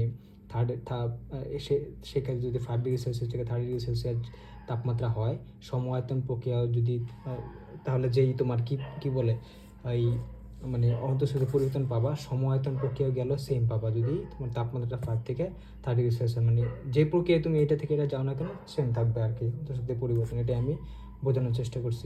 এখন দেখো ক্লসিয়াসের বিবৃতিটা একটু দেখো, এটা খুবই ইম্পর্টেন্ট, কারণ আমরা তাপগতিবিদ্যার প্রথম সূত্র বলতে ক্লসিয়াসের বিবৃতিটাই বুঝি আর কি। সো আমরা মানে আগের মতোই একটা তোমার সিলিন্ডার নিলাম এখানে বা একটা সিস্টেম নিলাম। সো এখানে 3 দিকে আর কি তাপ কুপরিবাহী পদার্থ দেওয়া আছে। এখানে এটাও তাপ কুপরিবাহী, এটাও তাপ কুপরিবাহী, এটাও আর নিচ দিয়ে হচ্ছে গিয়ে তোমার সুপরিবাহী পদার্থ দেওয়া।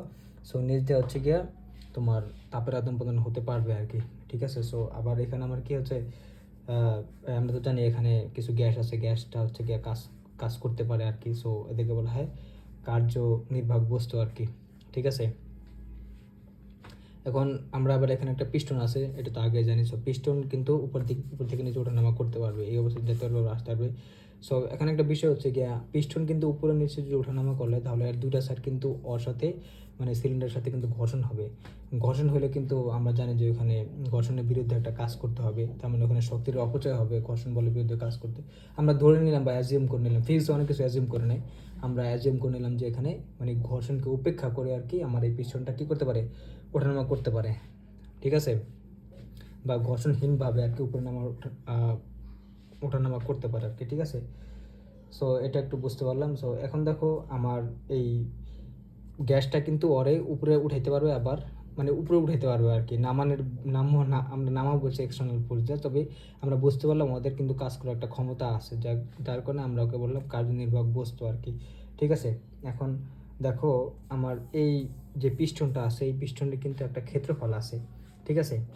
ক্ষেত্রফল আছে মানে এটা কিন্তু দ্বিমাত্রিক ছবিতে বোঝা যাইতেছে না যে পিস্টনটা আর কি কীরকম, এটা কিন্তু একটা মানে সারফেস বা একটা তল আর কি এই পিস্টনটা, ঠিক আছে। সো আমি যদি তোমাদের ত্রিমাত্রিক ছবিতে দেখাই, এই যে ত্রিমাত্রিক ছবিটা একটু দেখো, এখানে এই দেখো একটা পুরো একটা সারফেস আর কি, ঠিক আছে, মানে একটা তল আর কি। সো এই গ্যাসগুলা কি করবে, এই তলের আর কি প্রতিটা তোমার এই ক্ষেত্রফলের উপর একটা লম্বভাবে বল প্রযুক্ত করবে, যে যার কারণে আমার চাপ আসছে আর কি, ঠিক আছে, বা যেটাকে বলতে হচ্ছে তোমার ওই আমি তো বলছি যে ওর চাপ প্রয়োগ করবে, বল প্রয়োগ করবে আর কি, লম্বা প্রযুক্ত বলের চাপ, এটা তো আমরা আগে জানতাম। এখন দেখো তো আমরা কি করলাম এই সিস্টেমে আর কি নিচ থেকে আর কি কিউ পরিমাণ তাপ দিলাম বা ডি কিউ তাপ দিলাম। এখন তাপ দিলে কি হবে এখানে আর কি তোমার অণুগুলা ছোটাছুটি বাড়বে আর কি, যেহেতু সিস্টেমটা তাপ শোষণ করতেছে, তার মানে কি অণুগুলা ছোটাছুটি বাড়বে, গতিশক্তি বাড়বে, বা ওখানে বলতে পারো যে তোমার মোট শক্তি পরিমাণ আর কি বা অন্তঃশক্তি পরিমাণ বাইরে যাবে। তার মানে কি ওখানে এখন দেখো একটা জিনিস কি, আমরা কিন্তু মেয়রের প্রকল্প থেকে জানছি যে মানে অন্তঃশক্তিটা মেনলি তাপমাত্রার উপর নির্ভর করে, যদি তাপমাত্রা বাড়ে তাহলে অন্তঃশক্তি বাড়বে, কিন্তু তাপমাত্রা কমলে অন্তঃশক্তি কমবে আর কি। কিন্তু বিষয়টা আসলে কি ঘটে সেটা হচ্ছে গিয়া তুমি যখন কিউ পরিমাণ তাপ দাও তখন কিন্তু আমি বলছি যে এখানে অণুগুলো ছোটাছুটি বাড়লে কি বেগ বাড়লে কি তোমার গতিশক্তি বাড়ে, মানে অন্তঃশক্তি বাড়ে। তার মানে যে জিনিসটা আর কি মেয়র আর কি যে বিষয়টা উল্টোভাবে বলছে আর কি, সত্যি কথা বলতে আর কি। সো মেনলি হচ্ছে যেহেতু গতিশক্তি বাড়তেছে তার মানে অন্তঃশক্তি বাড়তেছে, আর অন্তঃশক্তি বাড়ার ফলাফল হচ্ছে আমার তাপমাত্রা বৃদ্ধি পাওয়া আর কি, ঠিক আছে। তার মানে মনে রাখবা মেয়র কথাটা উল্টাভাবে বলছে, মেয়র বলছে যে তোমার অন্তঃশক্তি তাপমাত্রা যদি বাড়ে অন্তঃশক্তি বাড়বে, আর আমরা এখানে বললাম যে যদি অন্তঃশক্তি বাড়ে তাহলে কি তাপমাত্রা বৃদ্ধি পাবে আর কি, ঠিক আছে। মানে অন্তঃশক্তি বাড়ার ফলাফল হলো তোমার তাপমাত্রা বৃদ্ধি পাওয়া আর কি। আর আমরা তো জানি যদি তাপমাত্রা বৃদ্ধি পায় তাহলে দুটো ঘটনা ঘটে আর কি। তাপমাত্রা বৃদ্ধির ফলাফল আবার দুইটা, একটা হচ্ছে কি আয়তন বাড়ে, একটা হচ্ছে চাপ বাড়ে, এটা তো আমরা জানি আর কি। ঠিক আছে, সো মোটামুটি বুঝতে পারলাম এখানে যে জিনিসটা ঘটে আর কি, মানে সত্যিকার অর্থে যদি অন্তঃশক্তি বাড়ে তাপমাত্রা বাড়বে, আর যদি অন্তঃশক্তি কমে তাহলে তাপমাত্রা আর কি কমবে আর কি। আমি ওর এই কথাটা আর কি উল্টাভাবে বলতে, ঠিক আছে। সো এটা বুঝতে পারলাম। সো যে যাই হোক, এখন দেখো আমরা ধরে নিলাম আর কি যে শুরু একদম ইনিশিয়ালি অবস্থায় তোমার এখানে গ্যাসের যে অণুগুলো আছে ওদের কিন্তু একটা অন্তঃশক্তি থাকবে, সেটাকে আমরা ইউয়ান ধরে নিয়েছি আর কি। ইউয়ানটাই কোথায় লিখছে, এই যে আদি অন্তঃশক্তি হচ্ছে ইউয়ান, ঠিক আছে। এখন আমি কি করলাম যে ডিকিউ পরিমাণ তাপ দিলাম বা 100 জুল দিলাম, ঠিক আছে। এখন 100 জুল যে তাপটা দিব, সো এই তাপটা আমি বাইরে থেকে দিলাম, ডিকিউ লিখছি কারণ এখানে খুব ক্ষুদ্র পরিবর্তন দেওয়া, ক্ষুদ্র তাপ যেটাই বলো আর কি, কিউ দ্বারা বড় আর কি বোঝায় আর কি।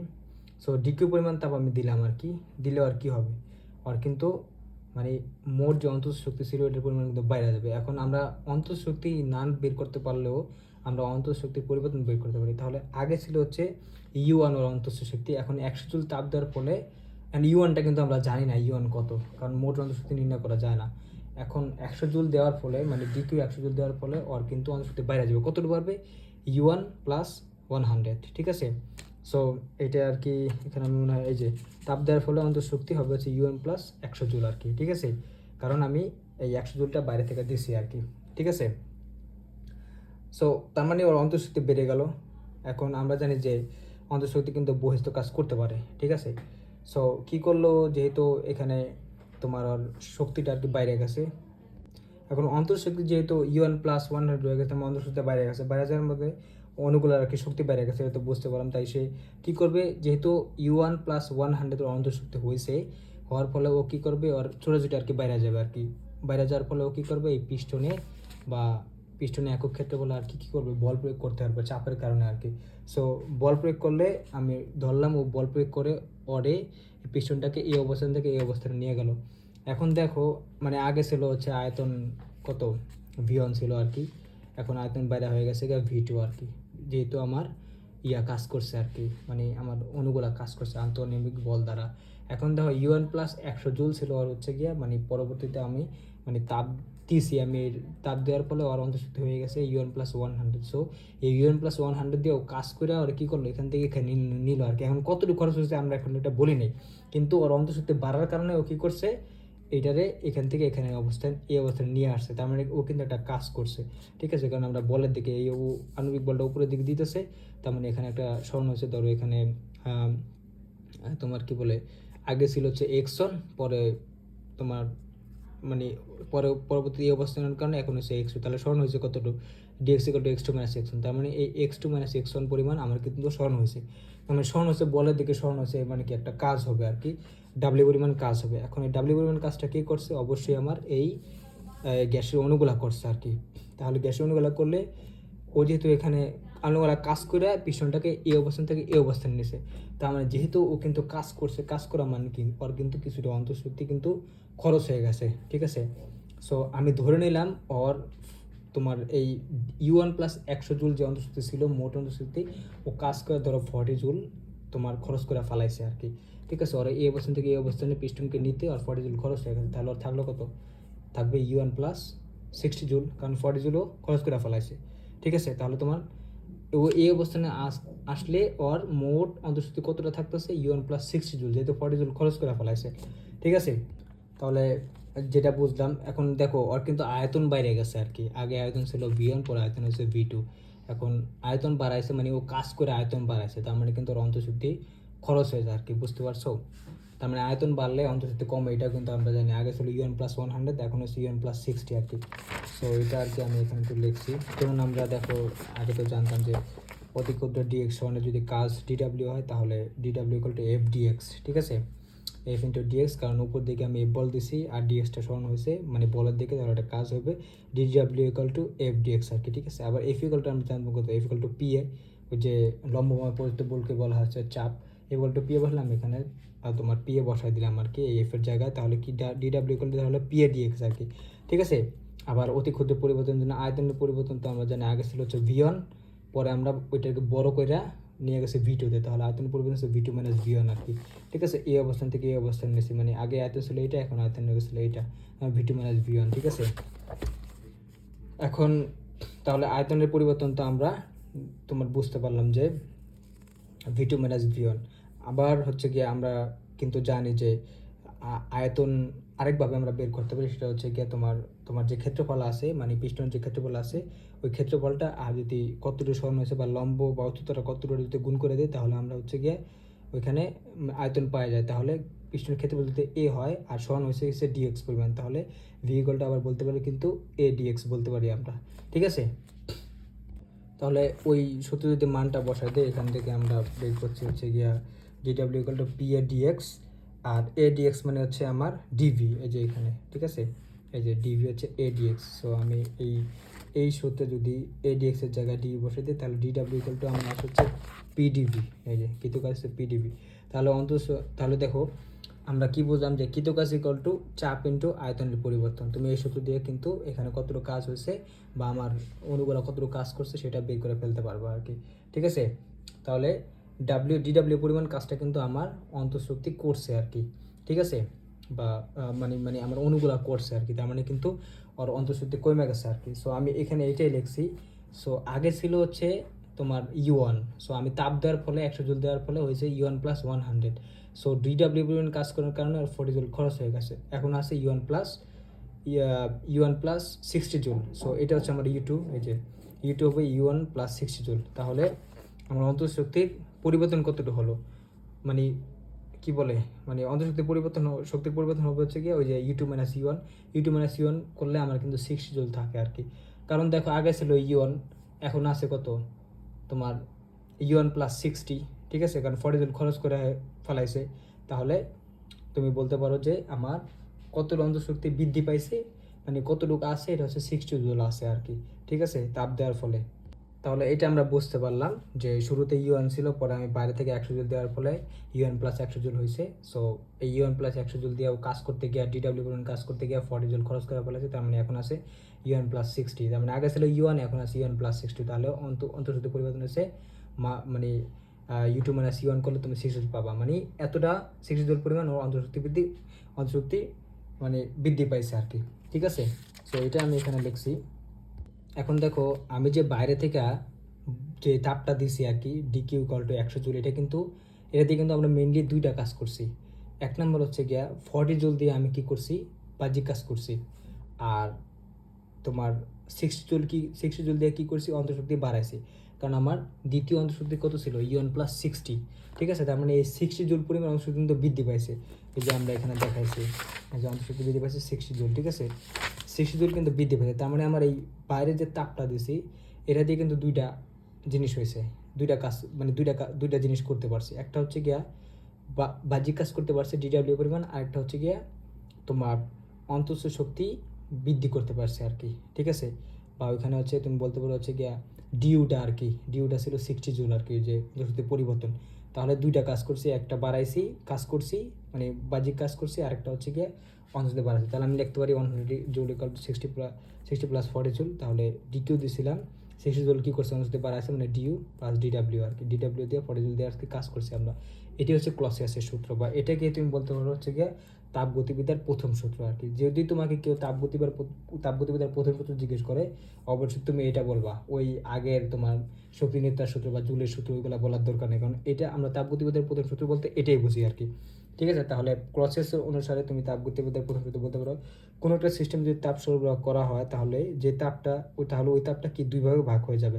একটা অংশ কি করবে, অণুশক্তি বৃদ্ধি করবে, আর একটা অংশ হচ্ছে বাহ্যিক কাজ করবে আর কি। এটি হচ্ছে গিয়ে তোমার তাপগতিবিদ্যার প্রথম সূত্র। ঠিক আছে, তাহলে তুমি এই সূত্রে dQ equal to dU plus ডিডাব্লিউতে আমরা ধরেন ডিডাব্লিউ ইকুয়াল টু পিডিভি, তাহলে ডিকিউ ইকুয়াল টু তুমি লিখতে পারো ডিউ প্লাস পিডিভি আর কি। ঠিক আছে, তাহলে এটাও একটা সূত্র আর কি, বুঝতে পারলাম। সো এটা এটা ছিল একটা জিনিস, সবচেয়ে ইম্পর্ট্যান্ট জিনিস যেটা আর কি তাপগতিবিদ্যার প্রথম সূত্রে। আচ্ছা ঠিক আছে, এটা বুঝতে পারলাম যে যেই বাইরে থেকে তাপটা দিয়েছে এটা দুটো অংশ ভাগ হয়েছে, একটা হচ্ছে গিয়া অন্তঃশক্তি বাড়াইছে, আর একটা হচ্ছে গিয়া বাহ্যিক কাজ করছে। এখন অন্তঃশক্তি বাড়ানো মানে কি, আমি একটু আগে বলছি, অন্তঃশক্তি বাড়ানো মানে হচ্ছে গিয়া তোমার তাপমাত্রা বৃদ্ধি পাওয়া। ঠিক আছে, কারণ আমি বলছি যে তাপ দিলে কি অণুগুলো সরাসরি বাইরে যায় আর কি, বাইরে গেলে কি হয় তোমার ওখানে গতিশক্তি বাইরে যায়, গতিশক্তি বাইরে পড়লে কি অন্তঃশক্তি বাইরে যায় আর কি, ঠিক আছে। তার গতিশক্তি বাইরে গেলে আবার কি তাপমাত্রা বাইরে যায় আর কি, ঠিক আছে। এটা বলছি। আর মেয়র কিন্তু উল্টাভাবে বলছেন, মেয়র বলছে যে অন্তঃশক্তি তাপমাত্রার উপর নির্ভর করে আর কি, ঠিক আছে। আমরা এখানে বলছি যে যে অন্তঃশক্তি যদি আমরা বাড়াই তাহলে তাপমাত্রা আর কি বাড়ে। সো মেনলি একটা যেই এই একটা অংশ মানে এই ডিডাব্লিউটা আমার কি হবে তাপমাত্রা বাড়াবে, আর ডিডিওটাকে তাপমাত্রা বাড়াবে, মানে হচ্ছে গিয়ে অন্তঃশক্তির পরিবর্তনটা আমার কি হবে তাপমাত্রাকে বাড়াবে। আর ডিডাব্লিউটা মানে যে বাহ্যিক কাজ করছে ও কিন্তু আমার আয়তন বাড়াই দিয়েছিল এখানে, যেমন আমি V1 থেকে V2 নিয়ে গেছিলাম, ঠিক আছে। মানে ওরা কাজ করে V1 থেকে V2 নিয়েছে, মানে কি আয়তন বাড়াচ্ছে। তার মানে কি হচ্ছে একটা অংশ তোমার কি করছে অন্তঃশক্তি বৃদ্ধি করছে বা তাপমাত্রা বাড়াইছে, আর একটা অংশ বলতে পারো বাহ্যিক কাজ করছে বা আয়তন বাড়াইছে। সো এই দুটা জিনিস মাথায় রাখো, এই দুটা জিনিস দ্বারা আরো দুটা জিনিস বোঝায়। এক নম্বর হচ্ছে তাপমাত্রা বাড়াইছে, দুই নম্বর বলতে পারো যে আয়তন বাড়াইছে, ঠিক আছে। আমার বাইরের যে তাপটা আমি দিয়েছিলাম সেটা দিয়া। এখন তুমি বলতে পারো এখানে মানে কি জন্য আর কি ডি দেওয়া লিখছি, ডেল্টা দিয়েও লেখা যেত। এখন আমরা তো জানি যে তোমার কি বলে এখানে ধরো এই ডি ছোটো হাতের ডি যেগুলো আছে এগুলো দ্বারা খুব ক্ষুদ্র পরিবর্তন বোঝায়, ঠিক আছে। খুব ক্ষুদ্র, কারণ এখানে আমরা খুব ক্ষুদ্র ক্ষুদ্র পরিবর্তন করবো, ক্ষুদ্র পরিবর্তনের ত্রুটি অনেক কম হয়। ক্ষুদ্র পরিবর্তন হচ্ছে ডি, এটাও ডেল্টা। আর এটা দ্বারা একটু বড় পরিবর্তন বোঝায়, এটাও ডেল্টা। একটা হচ্ছে মানে এটা হচ্ছে সবচেয়ে বড় পরিবর্তন বোঝায় আর কি, ঠিক আছে। আর এটাও ডেল্টা, এটা দ্বারা হচ্ছে গিয়ে ক্ষুদ্র পরিবর্তন বোঝায়। আর এই ডি দ্বারা হচ্ছে অতি ক্ষুদ্র আর কি, অতি ক্ষুদ্র পরিবর্তন বোঝায়। তার মানে সবচেয়ে বড় পরিবর্তন বোঝায় এই ডেল্টা দ্বারা, তারপরে এই ডেল্টা দ্বারা হচ্ছে মাঝামাঝি একটা পরিবর্তন মানে ছোট পরিবর্তন, আর অতি ক্ষুদ্র পরিবর্তনকে ডি দ্বারা প্রকাশ করা হয় আর কি, ঠিক আছে। আর ডেল্টা ব্যবহার করে না একটা সমস্যা হচ্ছে, ধরো তোমার ডেল্টা দিলে একটা সমস্যা অনেক বড়, তোমার অনেক বড় বড় যখন পরিবর্তন করে আর কি, সেখানে চাপটা সবসময় স্থির থাকতে পারে বা নাও পারে, ঠিক আছে। কিন্তু সমচাপ প্রক্রিয়া যেটা আছে ওইখানে তো চাপটা স্থির থাকে। সো ওইখানে দেখা যায় তুমি মানে বড় ডেল্টা আর কি ব্যবহার করতে পারবো আর কি। সো এখানে এইটা ব্যবহার করতে পারবো আর কি, এইটা, ঠিক আছে। এটা দিয়ে লিখতে পারবো আর কি। ওখানে চাপটা এমনি স্থির থাকে। আর কিন্তু বাকি বাকি যে প্রক্রিয়াগুলো আছে সব জায়গায় আমরা আর কি ডি ব্যবহার করবো আর কি, ঠিক আছে। কারণ আমরা মানে এত ক্ষুদ্র আয়তনের পরিবর্তন করব যে চাপটা আর কি পরিবর্তন হলো, আমরা মানে ওটাকে উপেক্ষা করতে হবে। মানে চাপের খুব খুব কম আয়তন পরিবর্তনের জন্য খুব কম চাপ চেঞ্জ হবে আর কি, যার কারণে আমরা ওই চাপটাকে উপেক্ষা করতে পারবো আর কি, ঠিক আছে। এই জন্য আর কি তোমার আমরা ডি দিয়ে লিখলে আর কি ভালো হয়। সো এটা মোটামুটি বুঝলাম যে চাপের সমস্যার কারণে আমরা ছোটো হাতের ডি দিয়ে লিখতেছি আর কি। তুমি চাইলে লিখতে পারবা, কিন্তু ছোটো হাতের ডি দিয়ে লেখাই আর কি সেফ, ঠিক আছে। সো আজকের ক্লাস আর কি এই পর্যন্তই। এটা হচ্ছে তোমার তাপগতিবিদ্যার প্রথম সূত্রের আর কি সবচেয়ে ইম্পর্টেন্ট টপিক ছিল আর কি। তো তুমি বলতে পারো যে তাপগতিবিদ্যার প্রথম সূত্র তোমার মোটামুটি হয়ে গেছে। সো এরপর আমরা হচ্ছে গিয়া আরও কিছু জিনিস দেখবো, বিভিন্ন রকম প্রক্রিয়া সম্বন্ধে আইডিয়া নেবো। এরপর আস্তে আস্তে হচ্ছে তাপগতিবিদ্যার দ্বিতীয় সূত্রের দিকে আর কি আস্তে আস্তে যাবো। সো আজকে এই পর্যন্তই থাক, ক্লাসটা অনেক লং হয়ে গেছে যদিও।